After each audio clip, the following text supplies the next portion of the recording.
사랑하신 우리 창조교의 모든 식구들, 또 교회 위에 가정 위에 하나님의 놀라우신 은혜와 축복이 함께 하시기를 원합니다. 부부라든지 혹은 커플이라든지 여행을 가면 혹은 쇼핑을 가고 어디를 가면은 둘이 처음에 갈 때는 참 좋게 갔다가 올 때는 싸우고 따로따로 떨어져서 오는 경우가 참 많다고 그래요. 예를 들면 그 쇼핑을 예를 들면은 남자는 그냥 자기가 필요한 것만 딱 골라서 사면 되는데 여자는 백화점에 가면은 1층부터 6층까지 그냥 싹 전부 다 골라서 어디 좀 싸고 좋은 물건 없나, 좀 질긴 물건 없나, 가성비 좋은 물건 없나 샅샅이 고르고 또 골라서 물건을 그렇게 선택을 합니다. 참 재미나는 사실인데 저는 한번 생각해 봤어요. 왜 여성들이 이렇게 물건 하나 고르는 것에 집착을 하고 그렇게 세밀하게 이것저것 그렇게 뒤적거리면서 그렇게 고를까? 근데 여성 여러분, 여러분들이 남편을 고를 때 어떻게 골랐는지 한번 묻고 싶어요. 남편을 고를 때도 그렇게 세밀하게 1층부터 6층까지 그렇게 샅샅이 뒤지듯이 따져보고 또 따져보고 진단해보고 알아보고 그렇게 해서 남편을 고르면 얼마나 좋을까. 그런데 사람을 고를 때는 그렇게 깐깐하게 안 하고 물건 고를 때만 그렇게 깐깐하더라는 거예요. 참 재미난 아이러니 아닙니까, 여러분? 그래서 여성분들이 남편을 잘못 골랐기 때문에 물건이라도 제대로 한번 골라보자 해가지고 물건을 열심으로 또 고르는지도 모르겠습니다. 인생이라고 하는 것은 이렇게 물건을 선택해서 고르는 것처럼 선택의 연속인 것 같아요. 오늘 뭐 먹을까? 오늘 교회를 갈까 말까? 오늘 어떤 옷을 입고 갈까? 그런 거잖아요. 학교도 어느 학교를 들어갈까? 회사는 어디 회사를 들어갈까? 결혼은 누구랑 할까? 내 직업은 어떤 직업을 가질까? 심지어는 교회를 선택할 때 어떤 교회를 선택할까? 전부 다 선택인데 이 선택의 결과는 굉장히 해피엔드, 행복하게 끝나는 경우도 있고 선택을 잘못해가지고 불행하게 끝나는 경우도 굉장히 많아요. 전부 다 선택의 몫이라는 거예요. 북한에 살다가 우리나라에 넘어온 사람들을 탈북자라고 그러잖아요. 가끔 유튜브에 그 탈북자의 일상, 탈북자들이 우리 대한민국에 와가지고 제일 먼저 충격적으로 놀란 일들이 뭐냐 이렇게 뜨는 것들 가끔씩 이렇게 들어보면은 굉장히 재미나요. 예를 들면 요즘에 굉장히 여름에 덥잖아요. 그럼 아이스크림 가게가 있는데 마트마다 아이스크림 통은 어디다 내놓냐면 가게 안에 넣는 것이 아니라 바깥에 넣는 거예요. 그래서 사람들이 바깥에서 아이스크림을 골라가지고 문을 열고 들어가서 안쪽에 카운터에서 계산을 하고 나오는데 북한에서 탈북한 고위 외교관이 우리나라에서 제일 충격적으로 놀랐던 것이 그 모습이래요. 어떻게 사람들이 아이스크림 통에 밖에 있는데 그것을 가지고 도망을 안 가냐는 거야. 그거를 들고 도로 계산을 하려고 안으로 들어가는 걸 보고 자기는 너무 충격을 받았대. 근데 그것을 이해하는데 5년, 6년이 걸렸대요. 그걸 이해하는데. 우리는 당연한 것이고 아무것도 아닌데 이렇게 달라요. 그들이 우리나라 자유의 품으로 왔을 때는 목숨을 내놓고 생명을 내놓고 선택하는 것이잖아요. 공산주의는요, 선택의 여지가 없어요. 당 중앙에서 위에서 명령을 지시하고 하더라면 아래에서는 그냥 그 명령대로 순종하기만 하면 되는 거예요. 그런데 우리는 어떻습니까? 매일매일의 삶을 자기 자신이 선택하고 자기 자신이 책임을 져야 돼요. 그래서 북한에서 탈북을 해서 우리나라에서 국정원에서 교육을 받고 하나원에서 교육을 받고 정착금을 지원해도 여러분 우리나라에서 다시 그것을 적응 못해서 북한으로 되돌아가는 탈북민들도 있어요. 왜? 너무 어려워. 민주주의라는 게 너무 어려워. 모든 것이 자기가 선택을 하고 자기가 책임을 져야 돼. 여러분, 선택이라고 하는 것은 가치의 문제거든요. 여러분 개인의 최고의 가치가 뭡니까? 요즘에 젊은 아이들 MZ, MZ 세대는요, 그냥 한탕, 한 방이에요, 한 방. 어떻게 하면 이 한 방을 터뜨려서 내가 부자가 될까? 응? 잘 살 수 있을까? 행복할까? 이거거든요. 이게 MZ 세대의 가치가, 이거는 잘못된 가치관이거든요. 여러분, 타이타닉이라고 하는 영화를 전부 다 보셨을 겁니다. 전 세계적으로 인기를 누렸던 1912년 영국의 사우샘프턴 항에서 이 배가 출항을 합니다. 목적지는 미국의 뉴욕입니다. 뉴욕으로 향하는 처녀 항해 중이었습니다. 배를 만들어서 처음 항해를 한 겁니다. 그래서 이 배는 절대로 침몰하지 않는다. 너무 단단하게 설계됐고 너무 배가 크고 안전하기 때문에 모든 사람들의 의심의 여지가 없었습니다. 1912년 4월 14일 날 밤 11시 40분 뉴펀들랜드 해역에서 타이타닉호는 빙산하고 충돌을 합니다. 그래서 그 타이타닉 배가 침몰하기까지의 시간이 약 한 2시간 40분입니다. 11시 40분에 침몰해서 새벽 2시 20분에 완전히 침몰합니다. 이 배에 탑승한 총 인원은 2208명. 2208명 가운데 구조된 사람이 695명입니다. 빼니까 1513명이 바다에 전부 다 빠져서 죽었습니다. 이것은 실화였습니다. 우리에게 많은 감동과 깨달음을 줬죠. 거기 보면은 한 사람이라도 더 살리기 위해서 막 고군분투하면서 분주히 움직이는 선원들의 모습, 침몰하는 배에 키를 붙들고 끝까지 그 배와 함께하는 그 선장의 모습, 그리고 사랑하는 여인을 위해서 마지막 목숨을 내놓고 그 차가운 바닷물에 빠져서 그 여자 주인공을 살려내는 레오나르도 디카프리오라고 하는 배우의 그 연기. 그런데 이것은요, 영화이기 때문에 각색된 것이라고 그래요. 사실은 아니라고 그럽니다. 남자가 여자를 사랑하고 레오나르도 디카프리오의 내용은 각색된 것이라는 겁니다. 그런데요, 이 영화에 나오는 이런 멋진 남자, 이 디카프리오 같은 이런 영화를 통해서 남자를 보면서 많은 여성들이 생각을 합니다. 아, 나도 저런 스타일의 남자가 있었으면 참 좋겠다 하면서 그런 영화에 감정이입이 되어서 그런 남자를 찾게 된다는 것이거든요. 그래서 모든 여성들은 그 영화의 남자 주인공을 굉장히 흠모하고 그 사람을 통해서 감동을 받습니다. 사실은 영화라고 하는 것은 그야말로 영화거든요. 각색된 것이거든요. 그런데 그 타이타닉 배가 침몰할 때에 각색되지 않는 실제 있었던 내용이 있습니다. 대부분은 전부 다 각색되었는데 실제는 뭐냐? 배가 침몰할 때 그 선상에서 마지막까지 찬송을 연주하면서 사람들에게 마음을 안정시키기 위해서 예수 그리스도를 전했던 웰레스라고 하는 그 밴드의 악장 얘기, 그 밴드와 악장 얘기는 이거는 100% 진실이고 사실입니다. 이 밴드 책임자였던 웰레스는 전도하기 위해서 이 타이타닉 배를 자진해서 승선했다고 합니다. 가장 화롭고 가장 튼튼하고 하나님도 이 배는 침몰시킬 수 없다고 장담을 했다고 그럽니다. 타이타닉 얼마나 튼튼한지. 웰레스는 이 배를 타고 바다를 횡단하는 사람들에게 복음을 증가합니다. 그들을 위해서 자진 승선했습니다.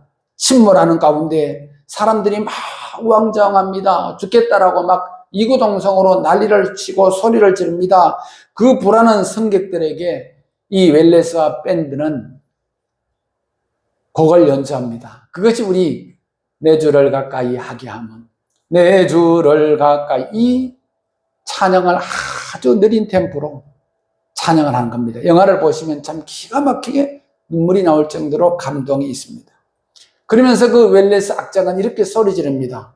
여러분, 예수 그리스도를 믿으십시오.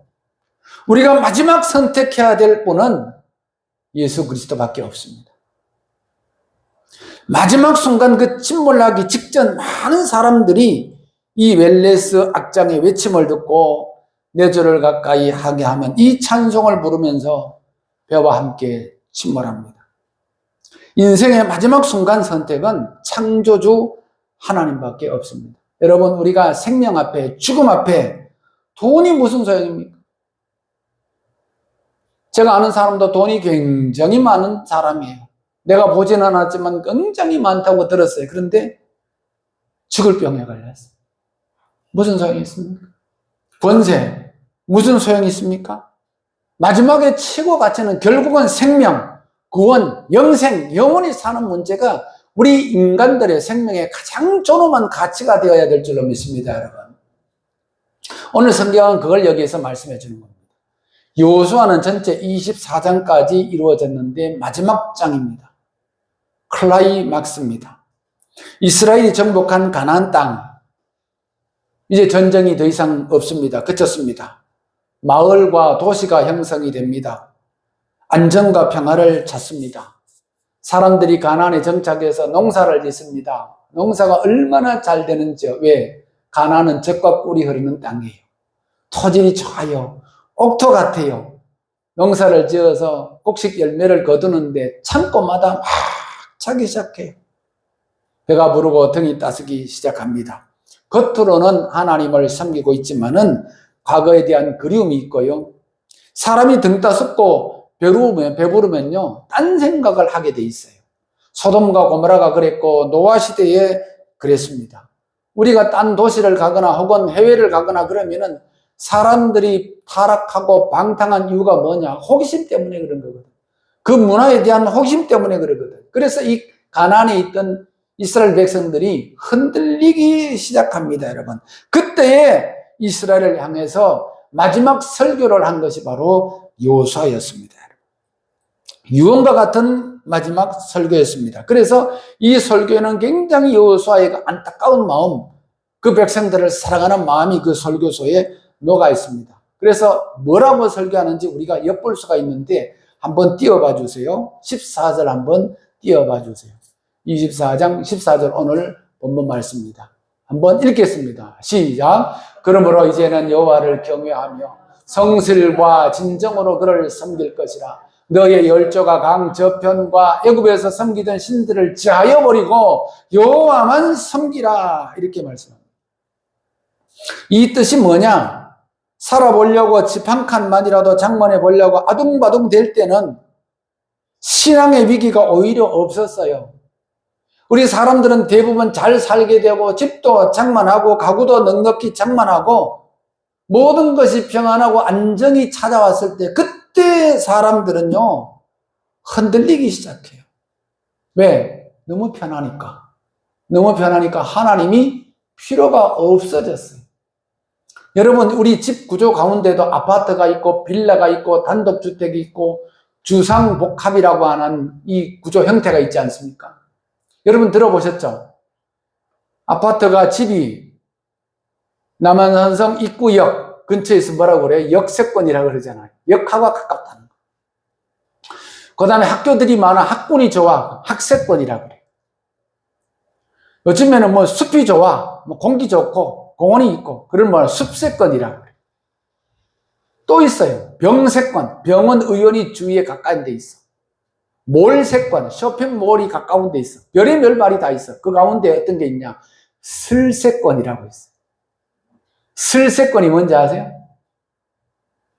아무도 모르시네.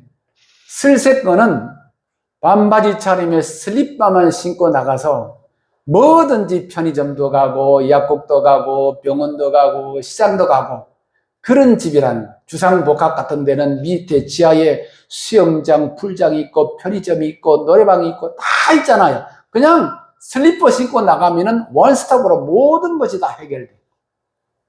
이게 슬세권이에요.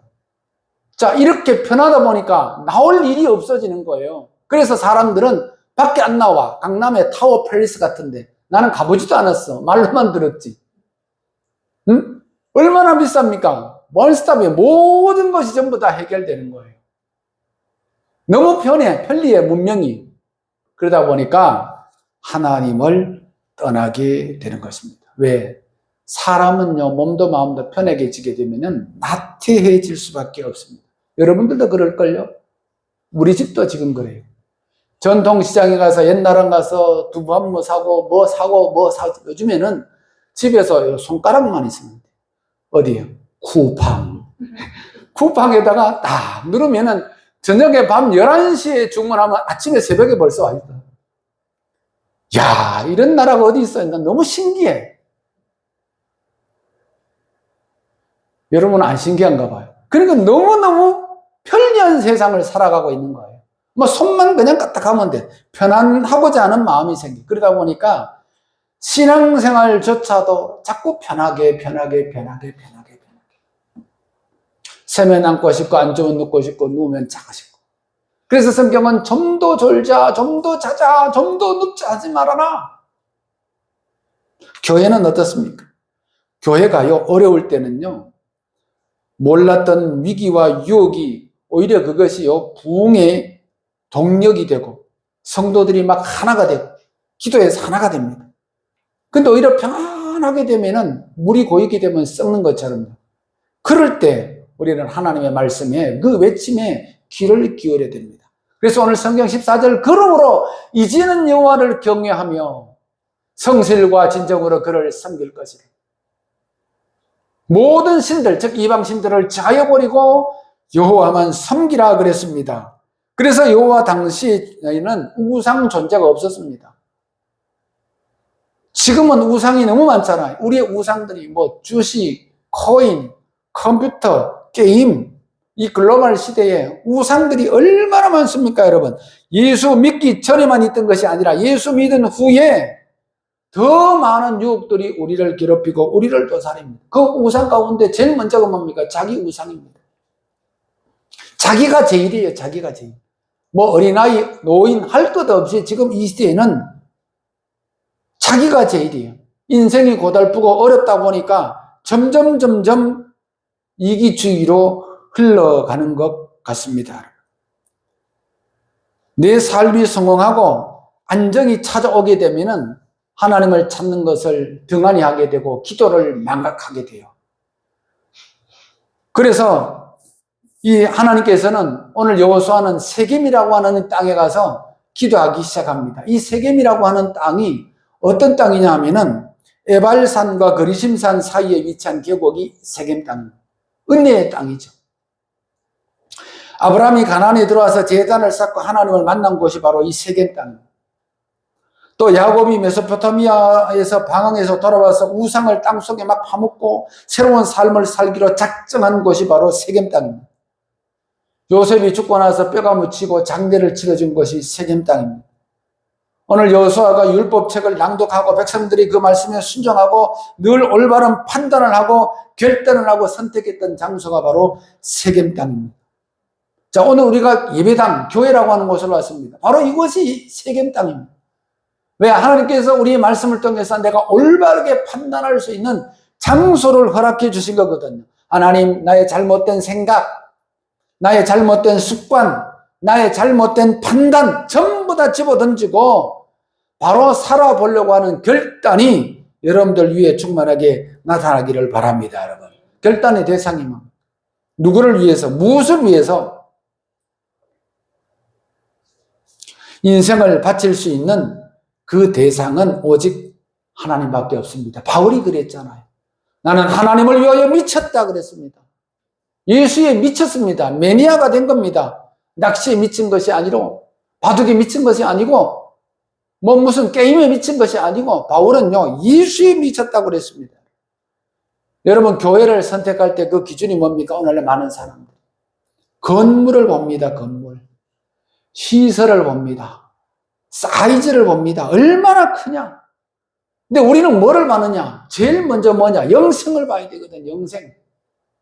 하나님과의 관계, 가능성, 말씀이 잘 맞아야 되는 것이거든요. 먼 훗날 여러분들이 하나님을 선택하고 교회를 선택한 것이 행복하고 자랑스럽고 영광스럽게 되기를 주님의 이름으로 축복합니다, 여러분. 이 선택이라는 것은 내일 합니까?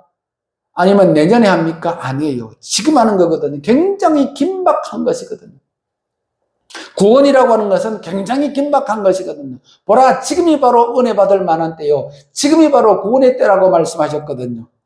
나무와 돌을 선택하면요, 인생의 가치는 나무와 돌만큼밖에 안 돼요.